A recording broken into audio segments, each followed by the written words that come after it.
हम लोग काम कर रहे हैं ये कंडीशनल कोडिंग पे, ठीक है। कंडीशन कोडिंग क्या कहलाता है समझना।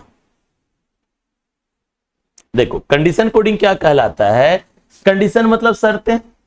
एक बार मैं फिर से रिकॉल कर दे रहा हूं ताकि आप लोग भी याद फिर से हो जाए, ताकि जो नए आए वो सीख ले, है ना। उसका नई चीज शुरू करते हैं। कंडीशन का मतलब क्या, शर्त होता है। कंडीशन कोडिंग में क्या होता है ना कि कोई भी क्वेश्चन पूछने से पहले आपके पास कुछ शर्तें दी जाएंगी। जैसे यहां पे देखो, यहां पे 1 2 3 4 4 शर्तें दी गई है ना। देन यहां पे हमसे 5 क्वेश्चन पूछा गया है ना।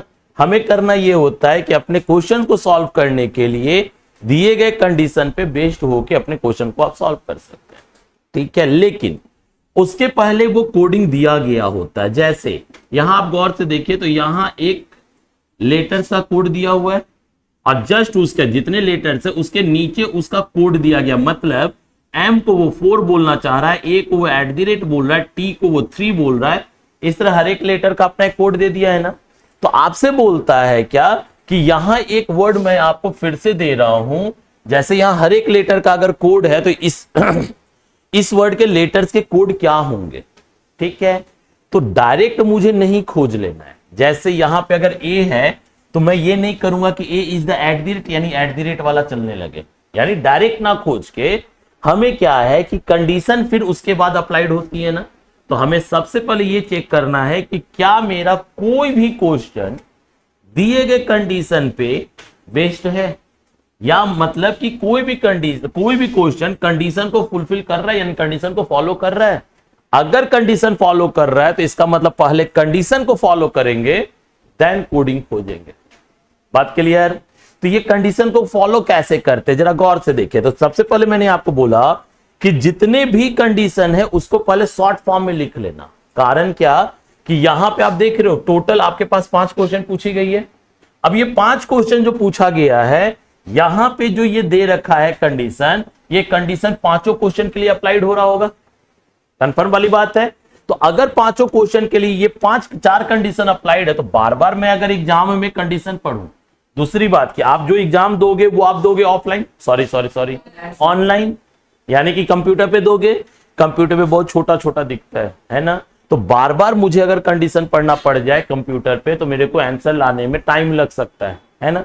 तो वही टाइम चुराने के लिए, टाइम सेव करने के लिए पहले दिए गए कंडीशन को आप शॉर्ट फॉर्म में लिख लो। कैसे देखो, पहला कहता first and last is the consonant, यानी पहला कंडीशन लिख लिए कि आगे भी कॉन्सो और पीछे भी।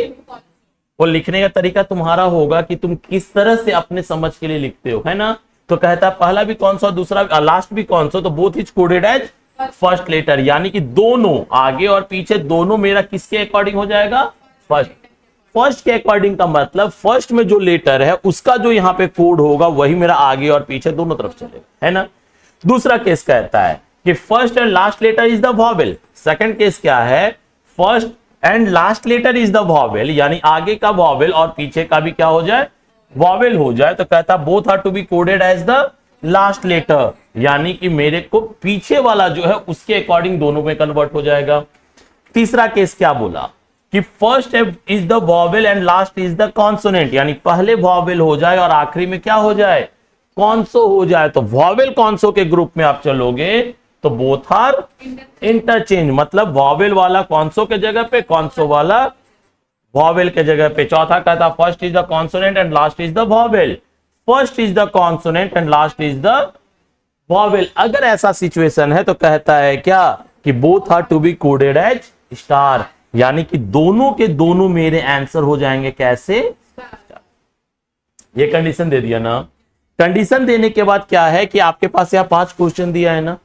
क्वेश्चन बनाने का पैटर्न यानी कि कॉन्सेप्ट यही बोलता है, रूल यही बोलता है कि हर एक लेटर मेरे नीचे दिए गए हैं, आपको उनके कोड को यहां पे मैच करके आंसर लाना है ना। लेकिन अगर ऐसे बनाने लगे कि भाई एक एक करके मैं मैच करूं और मैच करके आंसर लाऊं तो नो डाउट मेरे को बहुत टाइम लग जाएगा, है ना। 5 क्वेश्चन बनाने में कम से कम 2 मिनट लग जाएंगे, है ना। तो मेरे को 2 मिनट नहीं देने का है, कारण कि अगर 2 मिनट यहां दे दिया तो पजल और सेटिंग में मेरा टाइम खत्म हो जाएगा, है ना। तो इसका मतलब कि मेरा रिजल्ट जो है वो कंफर्म नहीं हो पाएगा। तो इसीलिए इस तरह के क्वेश्चन को बनाने के लिए बहुत ज्यादा तो 30 से 40 सेकंड देना है, सेकंड में बात करना है। तो वो कैसे होगा, तो वो ट्रिक पे बात करेंगे ना। तो सीधी सी कहानी याद रखना कि जब भी इस तरह का कंडीशन बेस्ड कोड आ जाए ना, तो ऐसे क्वेश्चन को बनाने के लिए हम लोग मेजोरिटी खेलते हैं। क्या खेलते हैं? मेजोरिटी, यानी बहुमत, है ना। यानी जिसकी बहुमत ज्यादा वही मेरा आंसर बना सकता है, ठीक। लेकिन यहां पे थोड़ा सा 1% का रिस्क हो सकता है कि आप कभी कभी गड़बड़ हो जाए मॉडल पेपर में, लेकिन प्रीवियस ईयर के क्वेश्चंस में वो गड़बड़ नहीं करने देगा ये सब ट्रिक्स, ठीक है। तो आप मेजोरिटी खेलेंगे जैसे, लेकिन जो भी मेजोरिटी खेलना है उसके पहले केवल ये देखना है कि क्या मेरा क्वेश्चन कंडीशन को फुलफिल कर रहा है कि नहीं।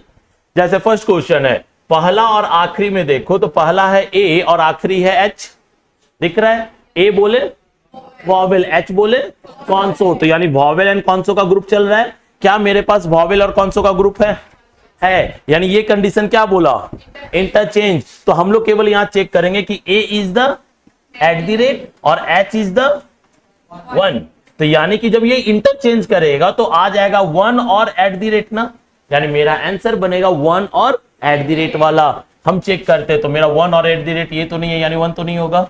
2 में 1 एट द रेट है, 3 में नहीं है, लेकिन 4 में भी नहीं है। बचा कौन?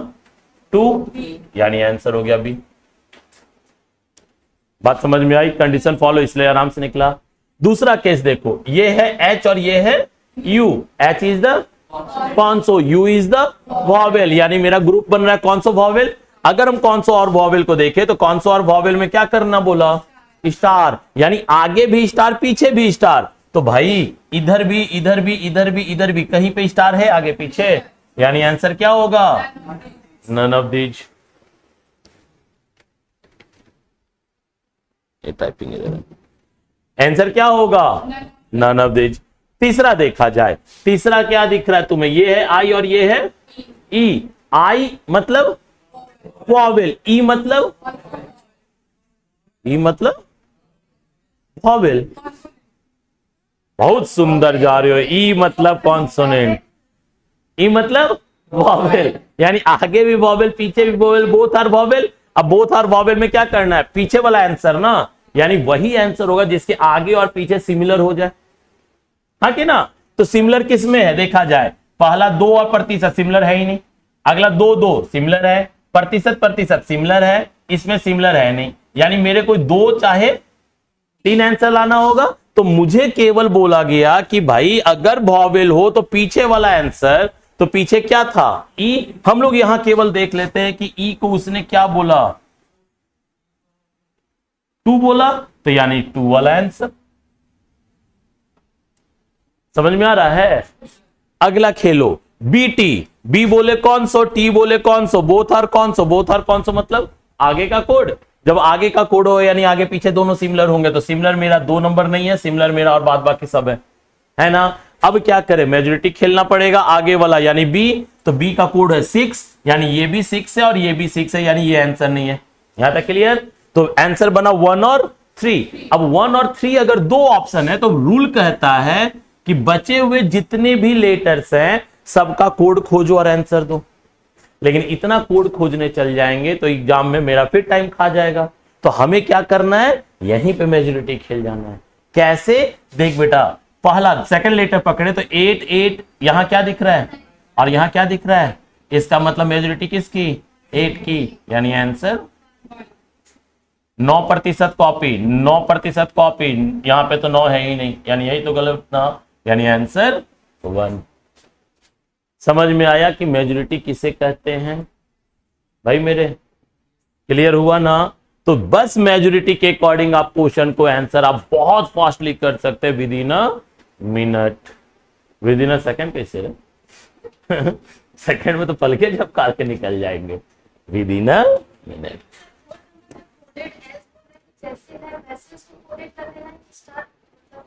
कौन सा? 4th number coded as star, coded as star है ना। हाँ 5 नंबर बना ही देते हैं। ये के है और ये ए है, तो के मतलब कॉन्सो, ए मतलब वॉवेल, यानी कॉन्सो और वॉवेल के ग्रुप में आते हैं। तो कॉन्सो वॉवेल यानी बोथ आर स्टार। स्टार कहां दिख रहा है? डन। समझ में आया? क्लियर हुआ तुम लोग बच्चा? हाँ, तो आज के लिए हमारा कंडीशन